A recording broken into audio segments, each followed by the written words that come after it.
nobody wants to leave their hometown. Nobody wants to live the life they have unless they're forced. So like they need to see that really closely. Like the main people who can. At 25 years of age, Meron knows firsthand that for people in his home country of Eritrea, freedom is not a birthright, but something they must struggle to achieve. In the secluded East African nation, the authoritative government controls its citizens' every move. That's why even now, thousands of miles away, he's afraid of being identified and has asked to remain anonymous. Absolutely. Like they would know like who I am and then what I did. Then they can hurt my family really bad. What Meron did was flee Eritrea, which is considered an act of treason against the government, punishable with prison or even death. Like Meron, thousands of Eritreans are fleeing the country's repressive regime, lack of economic opportunities, and lifelong mandatory military service. Many cross from North Africa to Europe, while others, like Meron, have opted to risk everything on a lengthy, costly, and dangerous odyssey to reach the United States.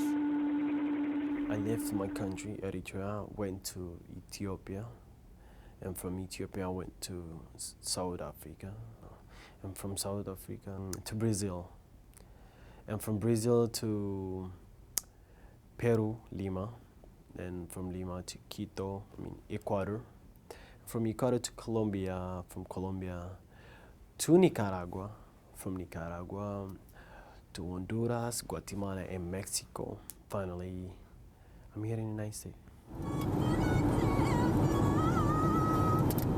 In order to get to the United States, Meron spent 5 years and close to $16,000. And he's not alone. In recent years, many African migrants have begun using routes through South and Central America until they reach their final destination, the U.S.-Mexico border. A lot of them are using these routes because the U.S. refugee process is backed up, and they have limited opportunities of getting refugee status in South Africa. So the only option they have is to try to go to a third country that has a systematic asylum process, and the U.S. happens to be one of the largest refugee processing and refugee receiving countries. In the last decade, Mexican immigration authorities have detained 11,000 Africans and Asians within their borders. Most of the African nationals are from Eritrea. El fenómeno de la migración de Asia y África hacia el continente americano es algo que está comenzando. En los próximos años solamente se va a incrementar. Araceli Azuara is the coordinator of the Migration and Development Program at the Organization of American States. Since 2009, they and other organizations have been closely monitoring what they have termed extracontinental migration, or migrants coming from outside the American continent. This new wave is affecting transit countries like Colombia, Ecuador, Panama, Costa Rica, El Salvador, and Honduras, which are caught unprepared to deal with the needs of migrants passing by, needs like food, shelter, and guidance, in a place whose language they don't speak and which is as unfamiliar to them as they are to the country.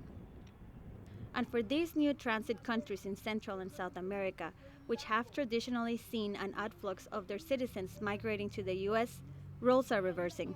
Por primera vez, los estados tienen que voltear a verse el ombligo y responder efectivamente con la misma eficacia con la que están solicitando a los países receptores, con la misma rapidez y con la misma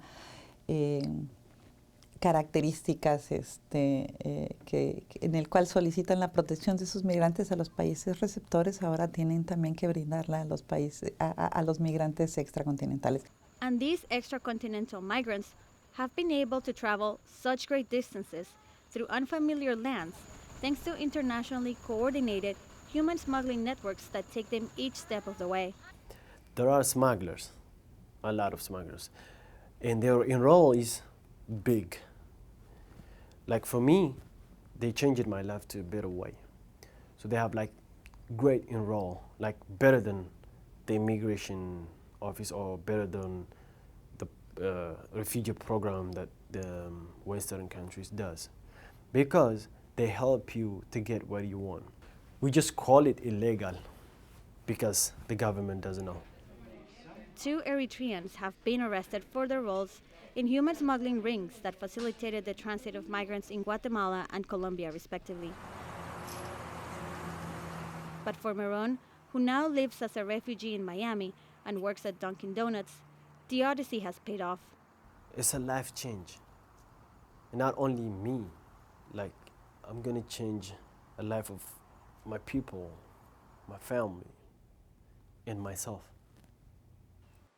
Authorities say that as long as conditions in East Africa don't improve, the flow of extracontinental migrants through South and Central America isn't likely to stop. For Univision News, I'm Ingrid Rojas.